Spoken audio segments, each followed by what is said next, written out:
Hey folks, Kilt-Man here. Bar's open, so what can I get you? Hmm? Hmm. Isn't that some kind of pansy ass drink you're talking about there? Why not try just a whiskey? As neat as it comes. Yeah? No? Okay, well, I'll enjoy it myself then. Bottoms up! Hmm. Hey folks, how are you all? Right, now, I was watching Disney Plus last night. Yes. Disney Plus. Ooh, nothing but the best for Kilt-Man. The best streaming in the world. From the House of Mouse. No, I was looking for a particular movie. It's a movie I've got already on DVD, and I know that it's on a very rare, well, very limited edition Blu-ray release in the States from Disney. Yes, it's The Black Hole. I have discussed it a little bit in the past, and it's a film I dearly, dearly love. The effects, the movie, the robots, Maximilian, the demigod, beastly, hellish robot, the Dante-like visions at the end, and John Barry's elegant, elegiac, fabulous score. But anyway, what it got me thinking about was, I've got the book to this somewhere. So I went into the library of Kilt Mansions, perused the shelves, and I found it. But not only that, I discovered, oh yeah, who wrote this? Alan Dean Foster. The ubiquitous Alan Dean Foster. The guy behind so many novelisations from the 70s, 80s, 90s, and in fact even up until today, really. And this is a guy that's written numerous novels of his own, lots of different sagas, sci-fi and fantasy sagas. Plus, he's edited anthologies as well. The guy is a big, all-rounder.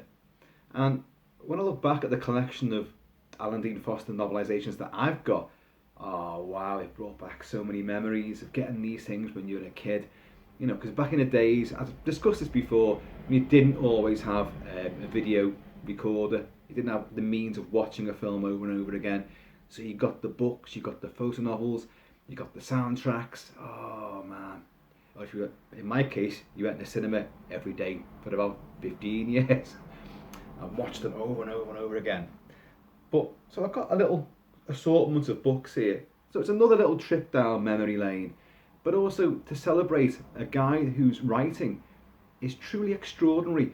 He's the guy that a lot of filmmakers would go to. They would give their initial screenplays to him. Look, this is what we're going to film because the film has a certain release date, but we know the film gets chopped and changed a hell of a lot around in post production or reshoots or whatever. But very often the publishing deal, that novelisation has got a street date. So he's got to work off that initial script to get that to the publishers, to get it printed, to get it released in time for the film's release to coincide. So that's why in a lot of novelisations you've got scenes that didn't make the final cut, certain elements which are slightly different, the dialogue isn't always the same, there's a scene here that isn't in the movie, there's scenes in the movie that aren't in the book. But the books are a lovely little time capsule of that movie, a little reminder of how it was viewed at the time. The cover art tended to be really extraordinary as well. Elaborate, like the 70s style, glorious artistic posters for the movies themselves, and just all round great little souvenirs and mementos, and a damn good read in their own right, because Alan Dean Foster in particular was a very gifted writer.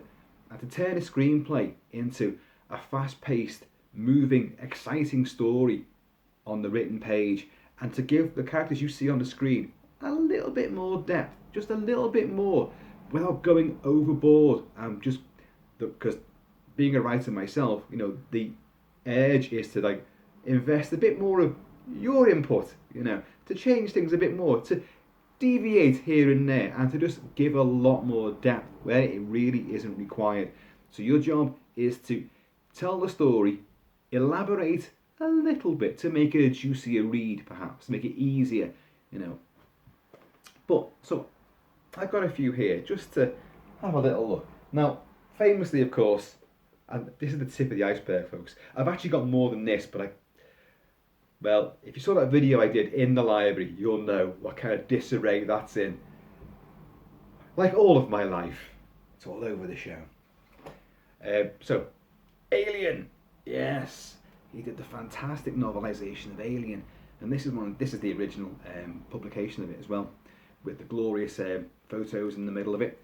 But also, he was working off the initial script.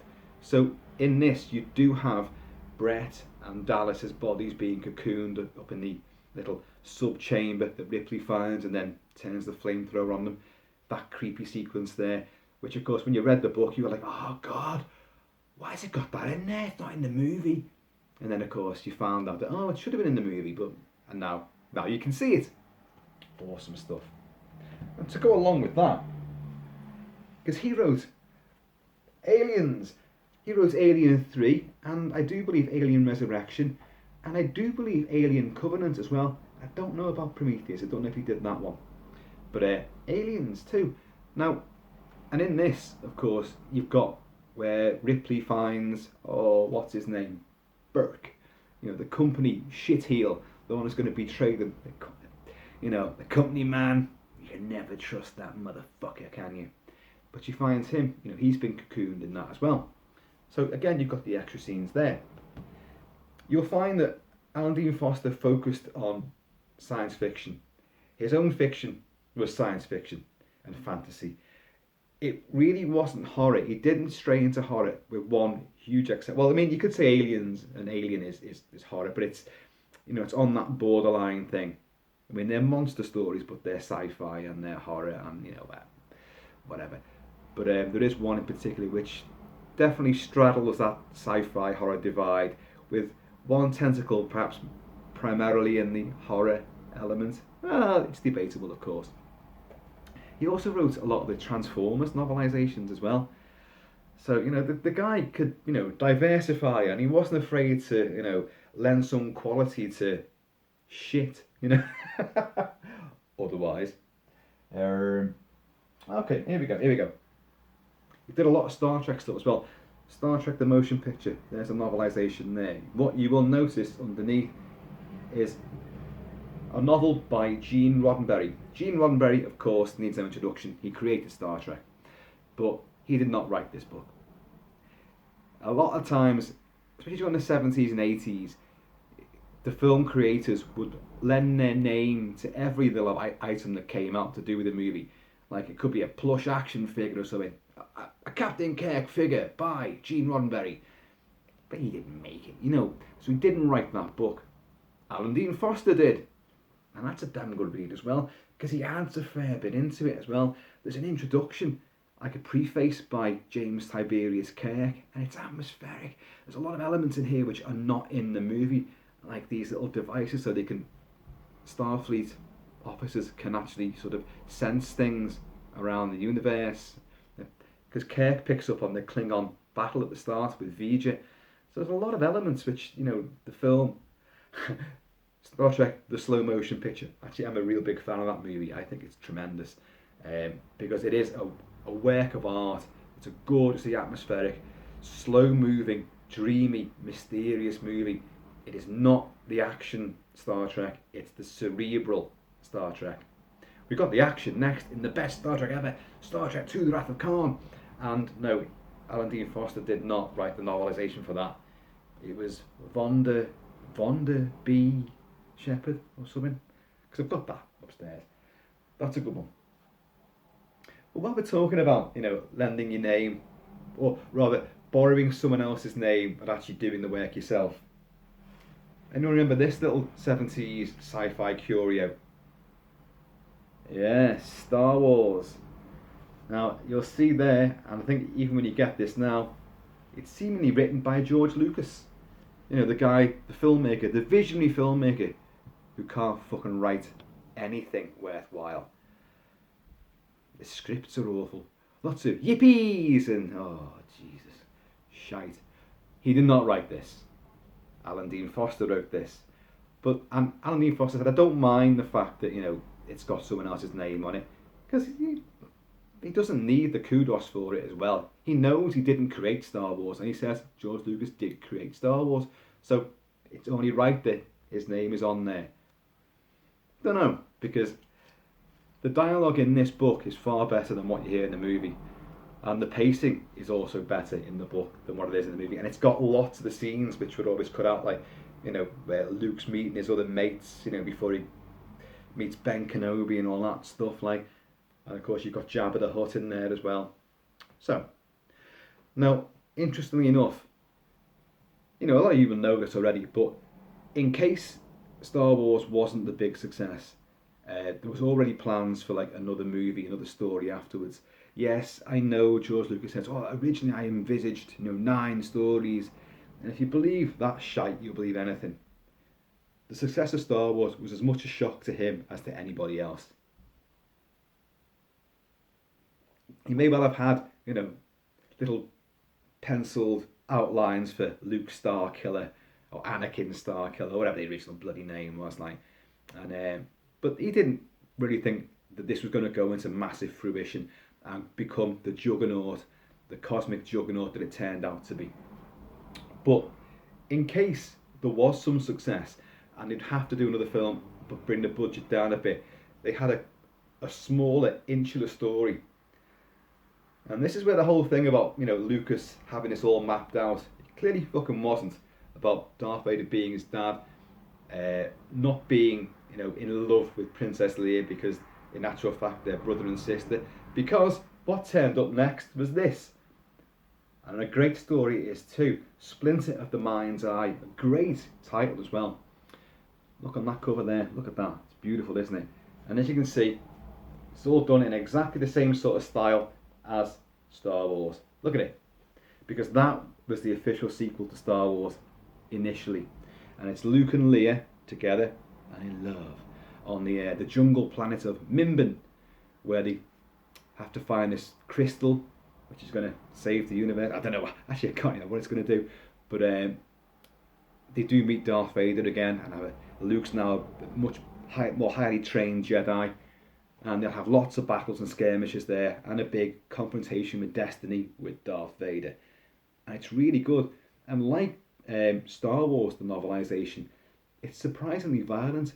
When Alan Dean Foster describes, the blaster beams hitting people, he discusses bones and flesh melting and fusing, and dismemberment aplenty.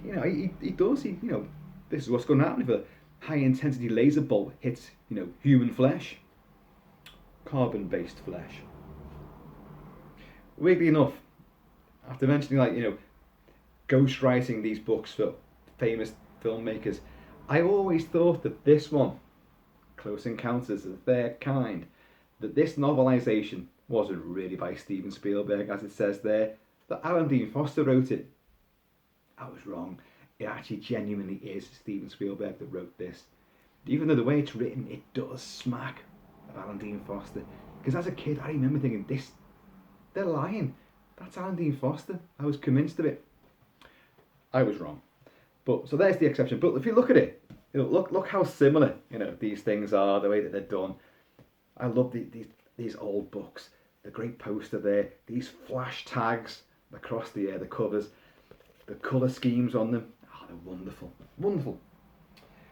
So other stuff that he did as well. Outland. Oh yes.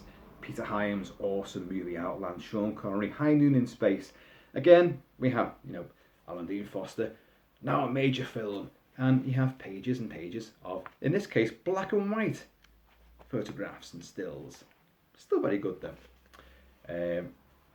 You guys know I'm going to be covering that film in depth fairly soon. I keep saying this, but I really do want to spend some time with Outland. The Black Hole. That's quite an unusually produced book, the way that they've done this. Always seemed a bit strange the way the photos were aligned. But after watching the film again last night, I did quickly peruse through the book here. And once again, he adds a bit more depth to the characters. The dialogue seems pretty close to what you see in the movie, what you hear in the movie. And the action, I've only skipped through it. Obviously, I've read it a long time ago. But yeah, it fleshes out a little bit more. The Black Hole, the movie, which, by the way, I have a strong feeling I'll be reviewing perhaps in a couple of hours' time. for your edification. It's a wonderful movie. I really totally adore it. But this does add a little bit more character to some of the characters. And it's a nice little read. And that's the beauty of, Alan Dean Foster's style. And the way that he gets what the movies are about. He gets the characters, he gets that drive, that momentum, the whole story, the essence of everything. It's maybe just glossed over in the film. He will elaborate a little bit more on that, give it a bit more substance if necessary. What he doesn't do is detract from the movie watching experience. That's the thing. He only enhances it into a different medium. Which is why a lot of film buffs, film geeks and collectors like to get these books too, because they genuinely do add a little bit more to that experience. There's a few exceptions. The novelisation of The Terminator I thought was terrible. Absolutely terrible. It was so exactly what you see on the screen. I think there's a little tiny bit extra. It just described a bit more blood when someone's getting their heart ripped out, one of the punks. But it wasn't. It was not a good one at all. The Last Starfighter. I love this movie. Pure 80s, but such a dreamy, fantastic, really self-contained, wonderful space saga. Starting on Earth, using video games. The dream of you've got a humdrum life, and then all of a sudden a complete stranger says, "No, wait a minute. I'm going to take you beyond the stars, and you're going to be a celestial hero for everybody. You're going to save the galaxy." As kids, we all wanted that. You all wanted some mysterious guy to come out of it. Now, hang on a minute. Stranger danger. That's the thing. Maybe many kids could have gone out and become, galactic superheroes, except that they were told, stranger danger, scream and shout if a stranger comes near. And folks, yes, I'm making light of it, but seriously, if a stranger does approach you, run! So, but yeah, Alan Dean Foster wrote the novelisation of Last Starfighter, and it is, again, as I said before, it adds more flesh to the bones. It gives you a few more little bits of dialogue, a few more snippets. You understand the relationships a bit better, but it does not detract from the film. It only magnifies the things you love about that movie in a different medium. Tremendous. Here's the one that you guys know what this film means to me. And no, it's not Escape from New York, because he did not write the novelisation for that. Mike Mackay wrote that. I've got that as well. But he did write The Thing! And of course, The Thing is based on John W. Campbell's original novella, Who Goes There? Or, as it's now been found, Frozen Hell, the extended version, which they're trying to make a film of. I did discuss this a long time ago. And a remake, basically it'd be a remake of The Thing. John Carpenter's The Thing. No fucking way. But this is based on the original Bill Lancaster screenplay. Bill, son of Bert Lancaster, who wrote the screenplay for John Carpenter's The Thing. And the film that we see now, that we know and we love, and is hailed as an absolute masterpiece of sci-fi and horror, yes, it's beyond reproach. I can't fault that screenplay. I can't fault that film at all. Not one element of that film is out of step. I think it's perfection, genuine perfection. But he wrote this based on an earlier draft, and there's an entire sequence in here. In fact, there's a couple of sequences where completely vastly different things happen in this than do in the movie. The overall story is the same, the beginning and the ending, a few character names are slightly different as well. Or are they? Oh, that's got me there. I'm sure there's a character name difference or two. But anyway, there's an entire sequence after the whole kennel incident, the kennel thing, where some of the men go out on the ice chasing, one of the sled dogs, one of the huskies. By the way, there is a husky just lying over there, snoozing while I waffle on. And a whole dramatic action sequence where the Thing comes up from under the ice and they're watching one of the dogs eating the remains of another dog, and it's a very tense, action-packed sequence. completely jettisoned from the movie. To be honest, the film as it stands now, you'd wonder how that would fit in there, but it's only because you're so used to the way that that film plays out. It also has Knowles, T.K. Carter. He's the chef on the roller skates, and you don't see him die. But in this, oh, you do. And he has his own chilling, action-packed, final stand with a incarnation of the Thing, and it's tremendous. So you get a lot more in this.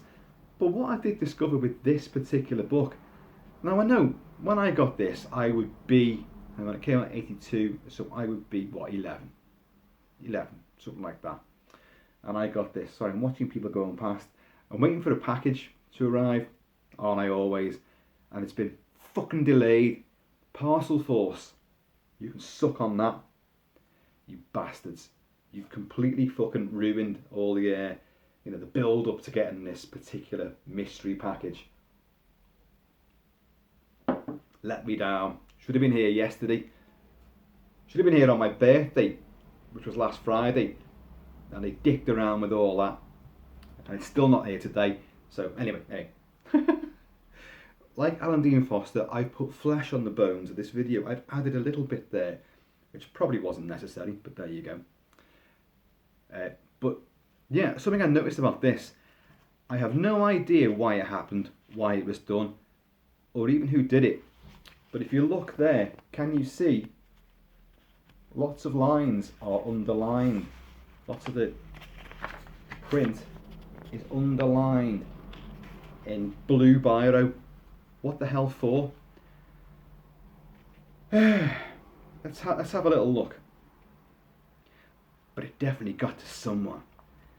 He let that sink in before adding, somebody in this room ain't who he claims on his driver's license, and somebody's underlined that bit of narrative. There'll be somebody with you. Hang on a minute. I've lost the ability to read. There'll be somebody with the two of you at all times. That's underlined. Why? But this thing's takeover is complete down to moustache hairs, Macready argued. And that's underlined. What is it? And it's pretty much all the book. The sun didn't actually rise this time of year in the southern polar regions. The snowmobiles rumbled smoothly across the twilight landscape. So you've got that. That's the action sequence where they go out on the ice. So, I don't know. Why did that happen? Who did that? And why? Now, I know that I was writing a lot myself at the time, in my own childish way.